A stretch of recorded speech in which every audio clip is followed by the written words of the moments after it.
So Euro 2024 Portugal game against Turkey just ended, and we now officially know that Portugal are coming out of the group, which is exciting. I said to my cousin, because I was watching the game with my cousin and my wife, and I said to my cousin, I said, man, I can't remember the last time in a Euro that like we could just chill and relax in the 70th minute. Like it was 3-0, Portugal was cooking. Turkey never really had that many opportunities. Portugal defended really well. And we had a lot of chances going forward, but not as many as I would like to see. Like I truly believe Portugal can create more chances. I feel like Portugal could be way more deadly on the attack. And they just do really, they slow the game down too much. Let's talk about it, man. Let's review this Portugal 2024 so far, Euro, and what they did against Turkey today. And not only that, what they've done in the tournament so far. They officially have 2 own goals. And another stat that you guys should know is Rafael Leao will be missing the 3rd game of the competition because of faking on 2 different fouls and getting a yellow card for simulation. That's crazy. I don't know if I've ever seen a player get 2 yellow cards in back-to-back games for simulation and missing the 3rd game. That's crazy from Rafael Leao. This guy has more yellow cards than like chances created, which is wild. I think Rafael Leao is a fantastic player, but when it comes to playing for Portugal, we just haven't seen it from him. Now, let's discuss so much, man, because Cristiano Ronaldo has not got a goal in Euro 2024, but he got a huge assist in Euro 2024. And a lot of people will say, well, Cristiano Ronaldo's fell off. He's not scoring goals. I think he was fantastic today. He was a player that, as you guys know, like I know, he's not a traditional number 9. He's still, at his age, gets involved in the creative play. If you look at him, he's in the middle of the park creating opportunities. And today he got a huge assist for Bruno Fernandes, a massive assist. He gives Bruno a one-on-one chance, or he gives Bruno an empty net. He had a one-on-one chance, and we all know Real Madrid Ronaldo, Juve Ronaldo, Manchester United Ronaldo is shooting the ball into the back of the net and not passing to Bruno Fernandes. But Ronaldo knows what he is. He knows his age. He understands where he's at in his career. He knows he could have bagged that goal. But I think in his head, he knows it's important for the team to play well. We saw many opportunities where even my cousin said to me, like, hey, yo, why didn't Ronaldo just shoot that? And I agree, but I think he's doing the right plays. There was an opportunity where João Neves passes it to him and he can shoot. Instead, he lays it off to Bernardo Silva, who should have laid it off to Bruno for another goal, but Bernardo went for himself. There was another opportunity where Bruno Fernandes was one-on-one with Ronaldo, and Ronaldo, instead of shooting, gave it to Bruno, and he got his first assist. The problem that I'm having from the young players is in the beginning of the game, Bruno Fernandes had the same opportunity to feed Ronaldo, and instead he took the shot. And Ronaldo could have had opportunity to get his first goal, and Bruno took the shot instead. So it's kind of weird because Ronaldo's being the guy who is making the build-up. The build-up's beautiful. The plays are beautiful, and he's getting involved passing the ball. And the guys that should be passing the ball to Ronaldo because he's the 9 are not. They're shooting. So at the end of the day, I hope that they start to do the same that Ronaldo's doing for them, because Ronaldo's passing the ball more than he's actually shooting.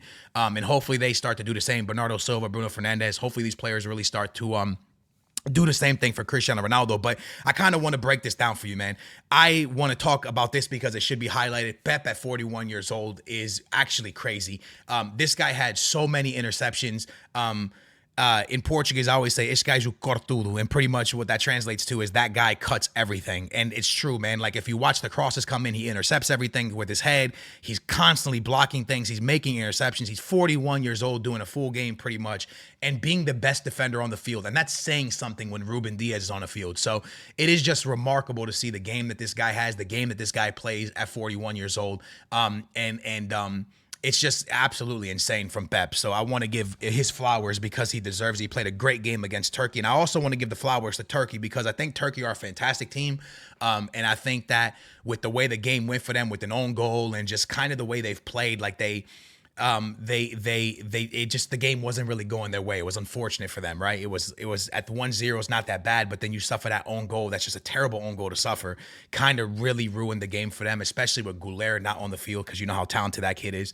So you got to give your props to Turkey. I knew that this would be a really, really hard game for Portugal. And I really thought that this would be the hardest game of the group stage. But Turkey played an open game. They were not scared of Portugal. They played open, and it takes balls to do that, because to open up against Ronaldo and Bruno Fernandes and Rafael Leao and Bernardo Silva, you have to believe in yourself. And Turkey believed in themselves. Unfortunately, the game went bad for them, but they believe in themselves, and now it's in Portugal's hands, right? If they tie the last game, they won't get first place. If they win the last game, they get first place. If they lose the last game, and Turkey doesn't win big, they still win the group. So there's a big chance they win the group. And on the other side of the thing now is, and we'll get back to Portugal in a minute, is up to Netherlands and France. Because if France wins big, they win the group. But if Netherlands wins big and France doesn't, they win the group. So it's whoever wants to play Portugal pretty much will stay in second place. You get what I'm saying? If France wins big, they're going to stay on the right side of the table, whoever wins that group, and the other team will come to this side. So if France wants to face Portugal in the semifinals, if Portugal gets out of the round of 16 and France gets out of the round of 16, then they'll lose their game, or they'll tie their game and they go in second place, and you're facing Portugal in the semi. So you kind of got to make a decision of who you want to face. And I know that doesn't really matter, because just getting to the knockout stage is what's important. But at the end of the day, if you have a chance to kind of, your fate is in your hands, you make that decision. So what I'm trying to explain to you is that if France stays in second place, you're coming to the same side as Germany potentially, and Spain, and Portugal, and France. All could be on the left side of the table. Now, to win this thing, you got to beat the best. But do you want to be on that side, or would you rather be on the side with potentially Italy and potentially England? So you kind of got to make your decision as France, right? What side do you want to be on? If you win your group, you're on the side with England and Italy. If you get in second place, you're on the side with Spain, Germany, and Portugal. So it's a big decision for France, and it's a big game for the Netherlands as well, because you got to make a decision of where you want to be. Obviously, getting out the group is the most important, but who do you want to face? Going back to Portugal, the wing play for me is lacking and slacking a little bit. When Neto came in, he was explosive. Bruno, I expect a lot more from Rafael Leao. He cooks people sometimes, man, but I just need to see more from him. I want to see him create more chances. He's the only pure winger we have on the field, because Bernardo Silva is not a pure winger. And you just want to see him creating more opportunities, taking more one-on-ones, making players foul him, and making people get more yellow cards, and making defenders really sweat. And it doesn't really feel like we're getting that from him, and hopefully we do. One guy I got to give flowers to, and I got to be the first one to say, because I'm a man and I can admit it, Vitinha. When this guy was at Porto, I was like, man, I can't believe PSG's paying all that money for him. I don't really get it. I don't really see it. And Vitinha, in my opinion, honestly, if I'm being real with you, not based off of like what they've done in their career, but at the moment, I think Vitinha might be Portugal's best player. I'm going to be honest with you. I think the way Vitinha moves, he reminds me of like an Iniesta, a Xavi, like one of those type of players where like he's so smooth on the ball, man. Every pass he makes, he never really puts his players and his teammates at risk of like putting too heavy of a pass or too slow of a pass, or he's smooth, he turns well, he controls the ball well, he controls the game well, he finds great passes, his vision is remarkable. And if you go back to the PSG game against Dortmund, the shot he had where he hit the crossbar, like the guy has so much talent in him, and he's still young and he's still developing. And I just think to myself, man, when this guy gets to his prime, he's going to be a remarkable player. But he is just absolutely awesome. And Portugal do have a lot of talent, man. Palinha's a great player. Vitinha's a great player. Bruno Fernandes, in my opinion, even though he scored today, I'm going to say this, and I know hopefully people don't get mad at me, but I just expect more from him, because I know how talented of a player he is. And I just think he complains to the refs too much, and he slows the game down way too much, man. Right now, he's slowing the game so much down. I don't know if that's like the Manchester United way or what's going on, but Blood is just constantly slowing the game down. And I want to see Portugal play fast. I want to see Portugal play with more urgency. And it just feels like they're not really getting that out of Bruno Fernandes. He's a fantastic player. Don't get that twisted for 1 second. I think he's an awesome player. I would just love to see more out of him, because I just feel like he hasn't been doing that well, right? So the players that played, I'll kind of give you my thoughts on João Cancelo. He got cooked a lot.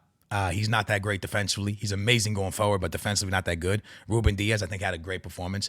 You know what I'm saying? I think he was great. Pep was outstanding, probably the man of the match for me. He was great. Diogo Costa, the little he did, made good saves, but didn't really have much to do. Nuno Mendes, great game from him. Palinha, okay game. I've seen better, but he's made great interceptions. Took a dumb yellow card, but great player. Vitinha, in my opinion, outstanding. Bernardo Silva, Not the Bernardo Silva we see at City, but still a great performance from him. But I would love to see the Bernardo Silva from City. We all know how talented he is. I don't think he's really come to life, but an important first goal, so a great game for him. Bruno Fernandes scored, little tap in. I know he can do better, so I'm gonna say average game from him. Rafael Leao, I know he can do better, so I'm gonna say average game from him. And Cristiano Ronaldo, for me, fantastic. When he was on the ball, he got his teammates involved. Never really had a clear-cut chance. Teammates weren't really feeding him, but he was feeding his teammates. So for me, as a hold-up number 9, I thought he played a great game. Again, didn't score, got Bruno involved, was making great passes. So in my opinion, great game from Bruno, from Cristiano Ronaldo. Our best players on the field today, the 3 best players, I would say Pep, Vitinha, and probably, I guess, Bernardo Silva, because he scored the first one. Important one to score, opened up the game. So I would say that. But when you look at these stats, man, to be able to hold 50% possession against Turkey, to be able to complete 89% accuracy of your passes on 57 passes, to be able to have 12 shots and 3 of them on target against Turkey, I think is very, very good, man. So I think all around Portugal had a great performance today. Do I think that there are favorites to win this competition? Spain and Germany are very, very strong. France, obviously, very, very strong. But Portugal's name should be up there just because of the talent they have. But we'll have to see, man. I need to see more offensive play. They didn't really create enough opportunities for me in this game. Especially being up. They slow the game way too much. They play way too passive, in my opinion. I would love to see them make more, what's the word I'm looking for? More team play in front of goal, more build-up play, more better plays, better shots, more opportunities for Ronaldo, more opportunities for Bruno. We don't see that a lot, right? You don't really see them create a lot of chances in the box. So hopefully that starts to happen. It seems like they played on the wing a lot and then just send a cross in over and over and over. Hopefully that starts to happen. But all around, a great performance from Portugal, great performance from Ronaldo and company. And hopefully that continues, man. But I hope you guys enjoyed this video, man. I just wanted to give you my quick little reaction and my take. 6 points for Portugal in the first 2 is something that doesn't really happen for us Portuguese guys. We usually sweat it out, you know what I'm saying? We usually have to sweat on the couch and yell at the TV, but today it was almost one of those days where we got to lay back and pop a drink and just chill out and enjoy the game. So big ups to Portugal, man. Hopefully they keep playing really, really well, and hopefully we get one more victory and get 9 points and leave the group in great way, man. So thank you guys for watching. I will catch you on the next one. Peace. We out of here.